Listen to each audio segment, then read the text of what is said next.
안녕하세요 여러분. 세상 돌아보기입니다. 보자. 오늘은 2022년 11월 6일이고 일요일이네요. 오늘은 이제 정치론 편곡지로 말씀을 드려보겠습니다. 이제 제목에서 보신 것처럼 한반도 긴장, 군사적 긴장이 고조되고 있죠. 사실 돌이켜보면은 예전에 최근 5, 6년간 보기 힘들었던 그 정도 군사적 긴장이라고 이제 보시면 될 것 같아요. 특히 이제 양쪽이 하고 있는 군사적 행동을 봤을 때. 그래서 뭐 일본에서도 우리 크게 뭐 신경 쓸 건 아니지만은 반도 위기다 이런 식으로 이제 표현을 돼 있고, 지금 이게 이제 정치적으로는 이것을 굳이 막 확대해서 막 확대 포장하기도 그렇고, 또 그렇다고 해서 이게 줄 수 있는 정치적 혜택을 버리고 이걸 너무 또 작게 전달하기도 그렇고 좀 애매한 상황이죠. 그래서 오늘은 뭐 부족하지만 세상 돌아보기가 바라보는 최근의 군사적 위기 상황 고조된 건 분명하죠.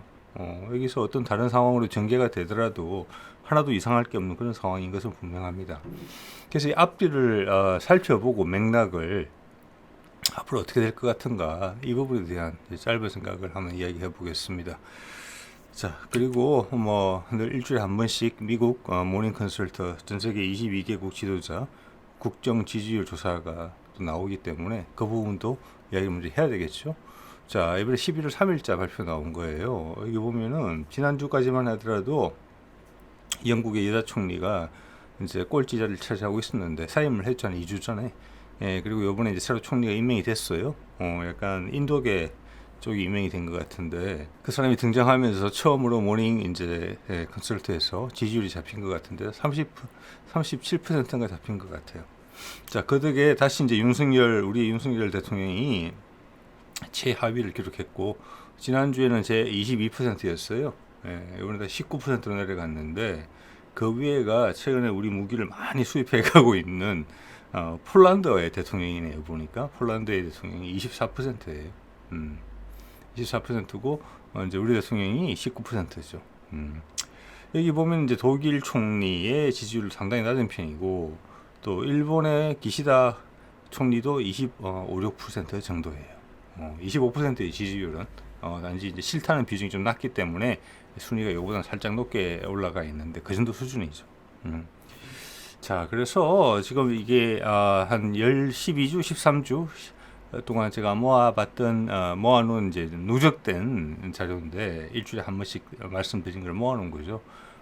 최하가 18, 최고가 22였으니까 이번 주에 19%, 그냥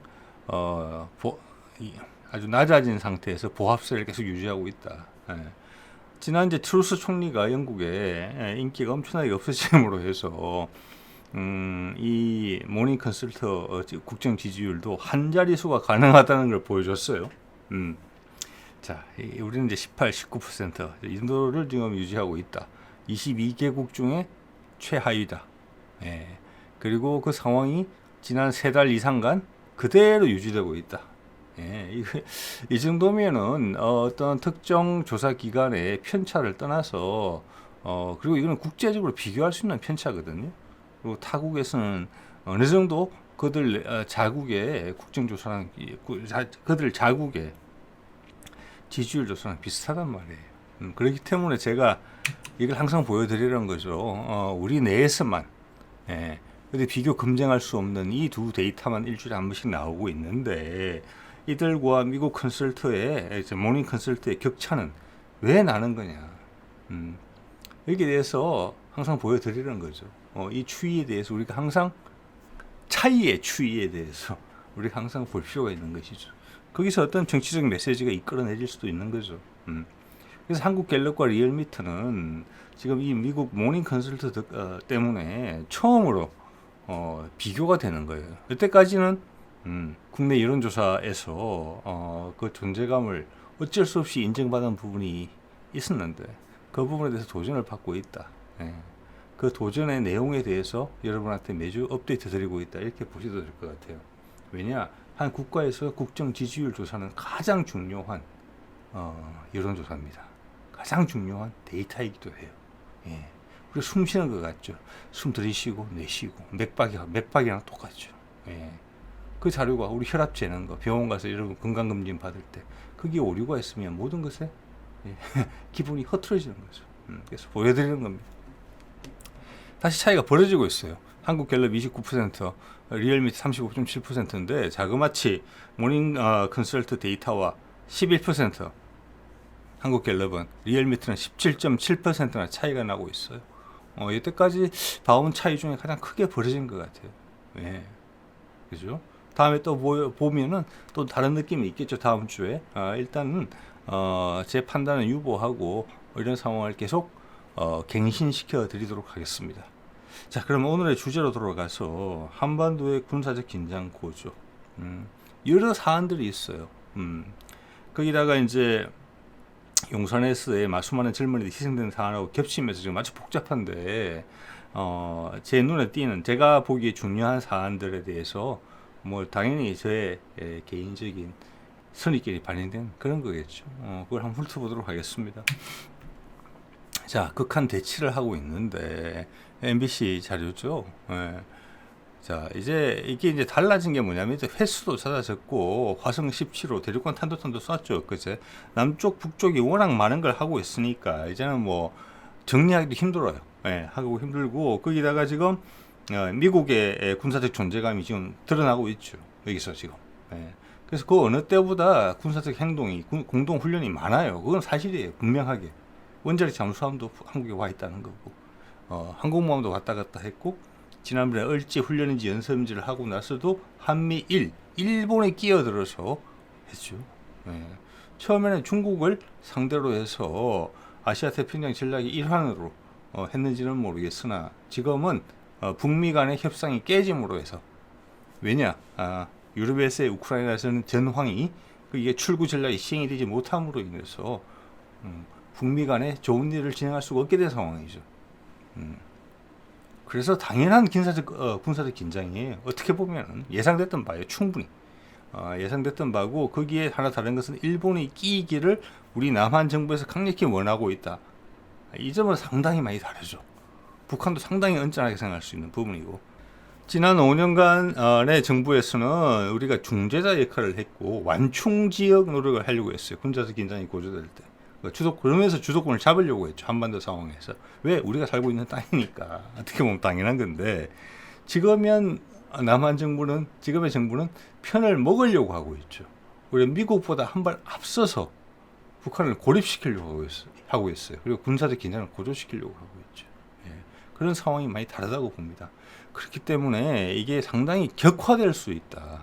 위험한 수준으로 치달을 가능성은 충분히 있다. 그렇게 볼 수 있어요. 오히려 미국이 말리는 형국이다. 무슨 일이 날까봐. 왜냐? 미국은 협상을 중단하고 있었던 상황이에요. 지금 상황은 지난 12월 달에 북미 간 그때 러시아의 우크라이나 침공 때문에 발생한 거죠. 종전 협상이 깨지면서 미국이 협상 테이블에서 떠나면서 지금과 비슷한 군사적 긴장 관계가 조성이 됐어요. 그때 화성 17호 발사하고 금년 1월 2월 이야기예요. 지금도 똑같은 상황이에요. 단지 횟수가 3회로 증가됐죠. 협상이 깨진 지가. 그런데 이번에 다른 것은 일본이 발을 담갔고 우리 새로운 정부가 윤석열 정부가 그것을 강력히 활용하려고 하고 있다는 것이죠. 낮아진 지지율을 극복하는 방안으로서 북한을 고립시키려고 하면서 연대감을 형성하려고 하는 거죠. 한미일 간에. 그게 가장 큰 차이죠. 그 차이는 크죠. 예. 북한을 뭐라고 할까? 약간 중국이나 러시아 쪽으로 확 달라붙게 하면서 군사적 긴장 관계가 곧 촉발될 수 있는 그 긴장이 촉발돼서 다른 것으로 전환될 수 있는 그런 여지가 훨씬 많아진 것이죠. 불안한 상황인 것은 분명합니다. 예. 뭐 이게 이제 대표적인 게 이 사안이죠. NLL을 넘어서 쏘고 있죠. 물론 공해상으로 쐈지만 그래서 우리도 대응해서 또 그렇게 똑같은 일을 했고. 예. 쉽게 보기 힘든 상황이에요, 지금. 자, 이것이 이제 발생된 것은 앞서도 말씀드렸지만, 이게 이제 정치논평 62편에서 제가 다룬 내용인데, 해리스 부통령이 한국에 왔을 때 휴전선을 방문하고 DMZ를 방문을 해서 북한에 날선 발언을 했죠. 그 전에 한 달 앞선가 펠로시가 왔을 때 혼자 방문해서 아무 말 안 했던 것은 아무 말 없이 북한을 자극하는 발언 없이 갔던 거와는 큰 차이가 있었어요. 왜냐? 우크라이나전이 격화됐고 미국과 러시아의 협상이 뭔가 깨진 것이기 때문에 그렇게 이야기를 한 거예요. 북한과 더 이상 협상을 할 수 없는 상황이기 때문에 이렇게 이야기를 한 거예요. 즉 이 발언은 뭐냐면은 해리스가 한 발언의 의미는 우리 협상 더 이상 못한다라고 협상장을 떠난 거예요. 그게 핵심입니다. 그 이후부터 시작된 거예요. 이게 9월 말이었었어요. 그러니까 한 달여 됐죠 지금. 그래서 긴장이 고조되고 있고 윤석열 정부는 그 가운데 어떤 특정 기간에 윈도우를 지금 받은 셈이에요.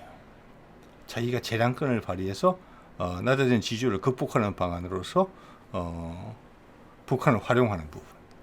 긴장 구조죠. 자, 그래서 이거는 북한과 남한을 뭐 미국을 따로 욕할 건 없을 것 같고 전체적인 상황이 그렇게 된 거예요. 가장 핵심적인 것은 우크라이나전이 해결이 안 됐다는 부분이고 그 이후로 북한과 미국의 협상도 미국이 물러날 수밖에 없었던 상황인 것이고 왜냐 러시아와의 화해가 전제돼야지만 북미 간의 협상이 되는 거거든요. 왜냐 북미 간의 협상이 돼서 수교가 되고 남북한이 더 이상 이제 섬나라 준섬나라잖아요. 우리가 그게 아니라 이렇게 해양으로 대륙과 연결이 된다는 것은 바로 러시아가 혜택을 보는 것이고 부차적으로는 유럽이 혜택을 보는 것이에요. 소위 말하는 유라시아 경제권이라는 거죠. 그렇기 때문에 러시아와의 화해가 전제가 되지 않으면 북한과의 따로 화해를 할 필요성이 엄청나게 떨어지는 것이 있어. 자, 그게 예상이 됐고 금년에 을지 훈련을 한 이후에도 한미일 연합 훈련이 계속 됐고 동해에서 계속 훈련을 했어요. 자, 미국을 예상하고 있기 때문에 그런 거예요. 그리고 우리는 거기에 이제 윤석열 정부는 편성을 지금 하고 있는 셈이죠, 사실은. 그래서 누가 어떤 적대감을 많이 드러냈다 이렇게 이야기할 필요는 없는 부분이고 제가 봐서는 하나 문제는 우리가 중심을 지금 놓치고 있다는 것이죠. 미국도 인정하는 핵무기 보유국인데 이렇게 긴장을 고조시켜서 얻고자 하는 거 과연 그걸 감당할 수 있는 계획과 자신감이 마음속에 있느냐? 이번 정부의 주도 세력이 최근에 여러 가지 지금 한 5, 6개월 지나면서 지켜보고 있는데 특히 최근의 사태를 보고 있는데 지도부는 지금 나태해져 있거든요. 일선의 공무원들하고 이반되고 있거든요. 심리적으로. 북한과의 대규모 전격적인 무력에 의한 통일 방안 이걸 우리 스스로 수행할 수 있는 그런 조직력과 결심은 없는 상태예요. 그게 제 판단입니다. 5월달부터 지켜보고 있는데 그래서 여러 가지 지금 이제 북한을 압박하는 군사적 행동이 계속 있어 왔고 거기에 북한이 대응하는 거예요. 거기에 우리가 편성해서 정치적 이익을 취하려고 하는 것이고.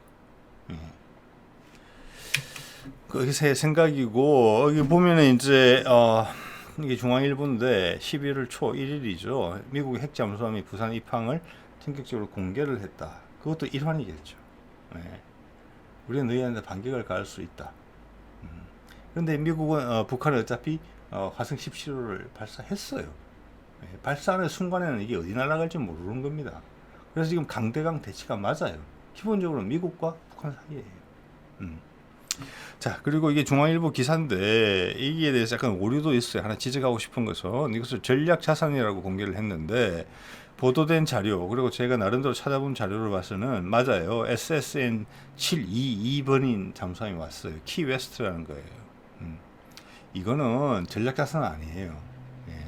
이거는 공격 원잠입니다. 로스앤젤레스 그 공격 원잠이고 여기에 실린 것은 전략 자산이라는 것은 대륙간 탄도탄을 실는 잠수함을 전략 잠수함이라고 그래요. 이거는 공격 원잠이에요. 여기에는 토마호크 미사일, 순항 미사일 정도가 장착이 돼 있어요. 물론 거기에도 핵탄도 당연히 장착할 수 있습니다. 그런데 통상 전투 시에는 그거는 뭐냐면 대지 그냥 타격용이에요. 그리고 기본적으로는 적 잠수함을 요격하는 용도이기도 하고.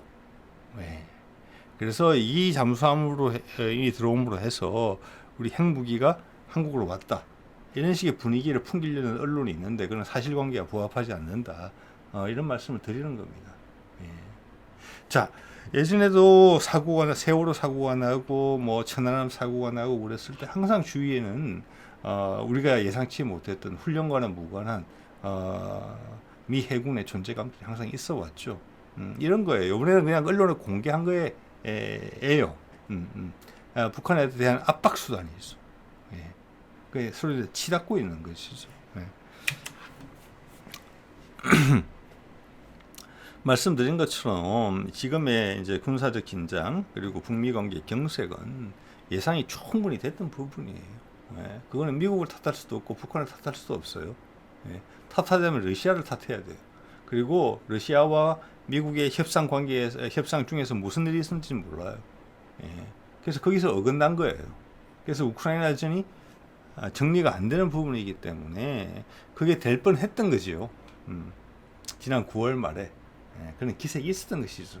그래서 양쪽이 무르익었던 것이죠. 결국에는 양쪽 누군가가 러시아나 미국 어딘가가 과한 욕심을 냈을 가능성이 크겠죠. 그래서 안 된 거죠. 그래서 우리가 경색이 되는 것은 한반도 상황이 어떻게 보면 당연한 것이고, 또 미국 중간선거가 11월 8일 지금 바이든의 지지율은 뭐 40% 초반 정도에서 안정화되어 있는 것 같아요. 미국 중간선거가 11월 8일. 자, 이때까지는 미국의 입장에서는 어떤 돌발적인 상황이 발생하면 안 돼요. 절대로. 제가 봤을 때는. 그래서 이렇게 긴장이 고조된 상태에서 미국이 저게 어떻게 압박이 굴하지 않는 모습을 보이는 선에서 강한 긴장을 유지하되 그 긴장의 수준이 조금이라도 올라가면 안 되는 그런 수준을 유지하려고 하는 거예요. 그게 미국의 입장이에요, 지금. 중국도 지금 시진핑이 10년 집권에서 15년 집권으로 최초로 넘어가는 거거든요. 예. 그걸 하는 과정이, 그 결정이 지금 11월 한 중순, 10일 중순 정도에 아마 있는 것으로 제가 기억이 돼요. 자, 그때도 중국이 원하는 것도 지금의 상황이 더 이상 다른 걸로 발전되면 안 되는 상황이에요. 절대로. 예. 왜냐? 그렇게 되면은 미국과 러시아가 화해를 할 수 없게 돼요. 한반도에 만에 하나 무슨 문제가 생기면 완전히 끝나는 거예요. 예. 중국도 강하게 압박을 하겠죠. 북한하고 대화가 된다면은. 그건 러시아도 푸틴이나 마찬가지예요. 이 상태에서 하지 마라. 서로 자존심 지키는 차원에서 감정 표현만 하되 이것이 싸움으로 실제 주먹을 던지고 받고 하는 싸움으로 발전하면 절대 안 된다. 이게 전 세계의 압박이에요, 지금. 거기서 유일하게 지금 상황에 대해서 가장 휘발성이 강한 존재는 누구냐? 예, 우리나라 대통령이에요, 지금. 왜냐? 지금 이 상황을 최대한 이용해야 되는 상황이거든요. 그런데 지지율이라는 면에서 봤을 때 이미 국민들하고 괴리가 됐죠. 이번에 150여 명의 젊은이들이 희생되는 그 상황을 봤을 때 상층부가 무기력하게 대응하는 게 지금 거듭해서 눈에 띄죠.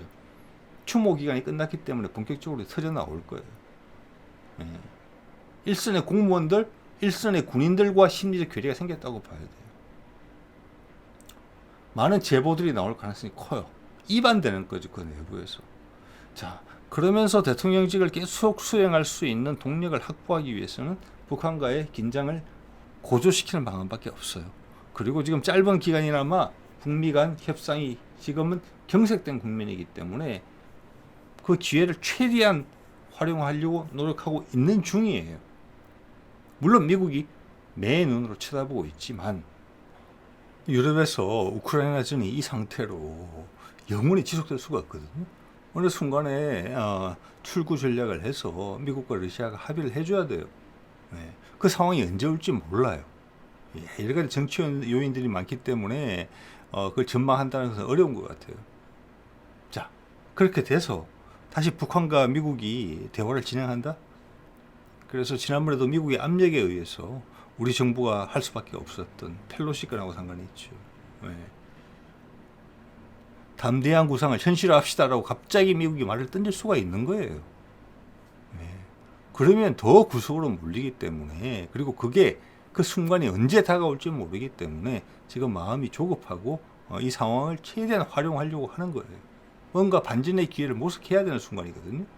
그렇기 때문에 제가 조금 더 위험하게 봅니다, 사실은. 네. 무리수를 줄 수가 있는 거예요, 무리수를. 지금 전 세계 외교에서 통상적으로 우리가 그의 행동과 말을 봤을 때 통상적으로 그 예상할 수 있는 거, 기대할 수 있는 거를 넘어서는 부정적인 쪽으로 그런 언행들이 나오고 있거든요. 예. 그게 남북 관계에 적용된다고 보세요. 상당히 예측 불허하다. 중국도, 미국도, 러시아도 불안한 시선으로 지켜보고 있다. 이렇게 보고 있습니다. 그렇기 때문에 지금 한반도의 긴장 상황은 여러 개의 군사력이 잠재되어 있던 겉으로 모습을 드러내서 힘을 과시하던 그 생각은 다 다르다. 다 묘하다. 싸움을 말리려는 자, 싸움을 하려는 자, 싸움이 나면 어느 편을 들어야 될지 이런 수많은 고민들이 있는 것이죠. 지금. 그 중에 가장 큰 힘은 이것이 이 긴장 관계가 이 고조된 것이 그 다음 단계로 넘어가서는 절대 안 된다. 이것은 우리 주변의 모든 국가들이 강하게 생각하는 선이다. 그거 하나는 분명하다고 생각합니다. 자, 그런 것을 봤을 때 미국의 지금 양면적인 게 있죠. 북한과의 지금 중간 선거를 앞두고 북한과의 기세 싸움에서 지면 안 되는 거예요. 이것도 일종의 협상이거든요. 북한과의 테이블에서 협상을 할 수도 있고, 그 다음 군사적인 힘으로써 협상을 할 수도 있어요. 지금 군사적인 협상 기간이에요. 따지고 보면.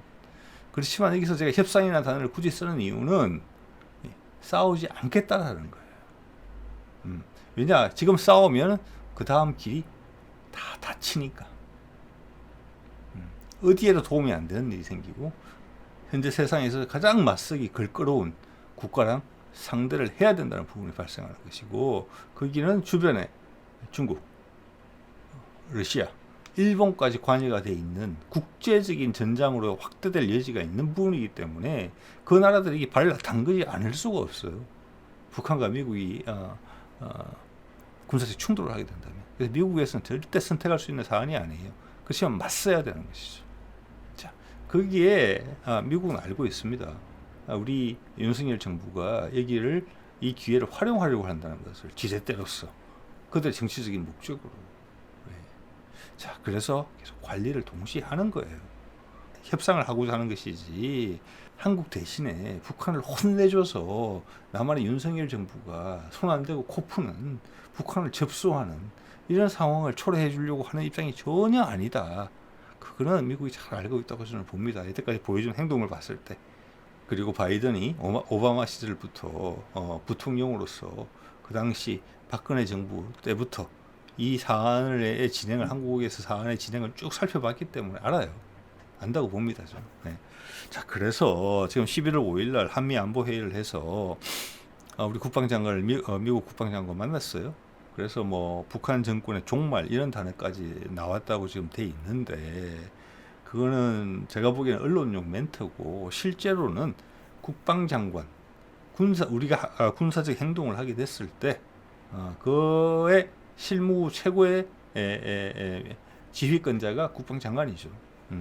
그걸 단속하는 것이라고 봅니다. 저는 계속 바쁘게 만드는 거죠. 너 뭐하니? 이런 생각 어떠니? 북한 나쁜 놈이야. 예. 우리가 만에 하나 조금 더 우리한테 무모한 짓을 하면 우리가 혼내줄 거야. 그렇지만 너 아무것도 하지 마. 이렇게 이야기하는 거예요. 너 아무것도 하지 마. 나하고 이야기하고 해야 돼. 감독을 하고 있는 상황이라고 보셔야 돼요. 예. 그래서 미국이 가장 우려하는 것은 우리가 현장에 있는 나라이기 때문에 어쩔 수 없는 일로 인해서 미국의 전력이 끌려 들어가는 거 이걸 가장 우려한다, 걱정한다. 그렇기 때문에 강하게 단속한다. 여러분 제가 드리는 말씀이 무슨 뜻인지 아실 겁니다. 그게 우리의 전략일 수가 있어요. 사실은. 예. 신라가 외세를 끌어들여서 고구려와 백제를 멸망시켰듯이 우리도 충분히 그런 생각할 수 있는 것이죠. 예. 물론 제 생각입니다. 자, 그리고 또 하나 제 눈에 들어오는 것은 이거예요. 이 비싼 시기에 다 발생한 일이죠. 이제 대북한 관련해서는 강경파로 알려진 골드버그 주한 대사가 11월 2일 날 이 와중에 예, 오늘 말씀드리는 이 분위기의 와중에 야당 대표, 민주당 대표를 만나러 가요. 이렇게. 예, 이 의미가 큰 거죠. 저는 야당 대표, 민주당 대표를 만나러 간 것은 어떤 메시지냐. 윤석열 정부한테 던지는 정치적 메시지예요. 미국 국방장관은 우리 국방장관을 워싱턴에 딱 불려다 놓고 계속 출장 왔다 갔다 하는 거죠. 군사훈련을 같이 열심히 하면서, 맹렬하게 하면서도. 그래서 관리하죠. 정치적으로는 이렇게 관리하는 겁니다. 윤 정부한테 이야기하는 것이죠. 예. 나는 모든 기회를 다 보고 있다. 너희들 잘해? 오판하지 마라. 나는 이쪽에도 선을 갖고 있어. 나는 선택할 수 있는 입장에 있다. 너희들 정책이 맞지 않으면, 그리고 거기에 합당한 여론이 일어날 수 있도록 그것을 지원할 수 있는 힘도 있다. 예전에 보여줬던 것처럼 이런 이야기를 하고 있는 것입니다. 예. 자, 그래서 저는 이제 5월달부터 쭉 지켜보건데 이제는 이런 어느 정도 생각은 들어요. 그래서 여러분한테 말씀을 아마 드리는 것 같은데, 우리가 무슨 참수 작전을 하던 북한에 뭐 김정은을 혼내준다고 말을 하든지 간에 지금의 지휘부, 우리나라의 통수권자를 비롯해서 핵심 세력들은 목숨을 건 전쟁을 선두에 서서 이끌어서 승리로 이끌 수 있는 역량이 없다. 전 그렇게 봅니다. 예, 허세다. 예, 지난 6개월간 보여줬던 많은 것들이 그것을 설명하고 있고, 지금 이제 추모 기간이 끝났으니까 지금 본격적으로 책임론이 나올 텐데, 지금 이 중요한 사안에 대해서도 보고 라인이 명확치가 않잖아요, 지금. 네. 그리고 벌써 경찰의 하부 조직들이 이반되는 모습을 보이고 있거든요. 여러 인터뷰를 봤을 때. 네. 자, 군과 공무원들이 이를 신뢰하지 않습니다. 국민들도 이미 신뢰하지 않고 있고, 어떻게 전쟁을 해서 북한의 핵심부를 싹 도려낼 수 있겠어요? 한국에 대해서 잘 파악하고 있는 미국 대통령이 한국 조우라고 미군을 희생시켜가면서 핵전쟁을 감수해가면서까지 러시아와 중국이 따라 들어올 게 눈에 뻔한 상황인데, 예? 북한의 핵심부를 도려내서 그걸 우리한테 갖다 주겠습니까? 절대 있을 수 없는 일이에요. 그런 강경책으로 북한의 수뇌부가 만에 하나 사라진다고 하더라도 그들 국민이 그런 방식으로 자기들의 지도자가 날아갔는데, 예? 그들은 민병대나 게릴라화 될 가능성이 커요. 예? 우리한테 수많은 희생을 초래하는 것이고, 전 세계적인 경색 국면에 들어가게 돼 있어요. 세계 전쟁이 되는 거예요. 이 한반도라는 상황은 세계 전쟁이거나 세계의 번영이거나 그 둘 중에 기로에 있어요, 지금. 저는 지금 그림 속에 보이는 사람이 그런 맥락을 이해를 하고 있고, 만에 하나 최악의 상황에서 우리는 지켜야 되니까 스스로를. 그걸 해낼 수 있는 역량이 있나? 저는 전혀 없다 라고 판단할 수 있을 것 같습니다. 예. 미국이 코 대신 절대 안 풀어줍니다. 예. 오히려 이렇게 됨으로써 지금의 현 정부의 수장은 이제 핵심 세력은 동네북으로 전락할 위기가 있어요. 주위에서 보면 이제 우스워 보이는 거죠. 함부로 대해도 되는 거예요. 심지어 북한에서마저 그렇게 볼 것 같아요, 이제는. 그래서 어느 정도 범위 내에서, 우리는 나라잖아요, 독립된. 우리의 역량이, 우리가 할 수 있는 있어요. 국제 관계의 어떤 틀 속에 있긴 하지만, 자, 그걸 가지고 북한에 뭘 촉발시켜서 미국의 자연스러운 개입을 유도할 수 있겠다, 이런 상황도 생각해 볼 수 있지만, 그거는 우리가 결정할 수 있는 부분이잖아요. 강력한 군사력을 가지고 있고. 거꾸로 북한이 이런 기회에 이렇게 하겠다 했을 때, 무엇인가 아주 짧은 기간에 우리가 늘 말하는 참수작전처럼 북한도 참수작전 할 수 있겠죠. 우리도 참수작전이라는 말 쓰잖아요. 전격적으로 무엇이 될 때 주위에서 외면할 수가 있다, 누군가를. 이런 생각도 해볼 수 있는 거 아닐까요? 네. 우리가 너무 일방적으로 생각하고 있는 거 아닐까요? 네. 지금 이런 상황까지 목도를 하면서 그 핵심에는 그게 있는 겁니다. 한반도의 지정학적 중요성이 있고 그 자체가 안정돼야 되는 거예요. 그게 뭐든지 간에. 그렇게 극단까지 밀어붙였는데 둘 중 하나 선택을 하라 했을 때 과연 사진 속의 사람이 선택을 받을 수 있을 것인가? 평소 같았으면 용납받지 못할 일임에도 불구하고 이런 관점도 생각해 볼 필요가 있어요. 자, 오늘은 이 정도로 하겠습니다. 네.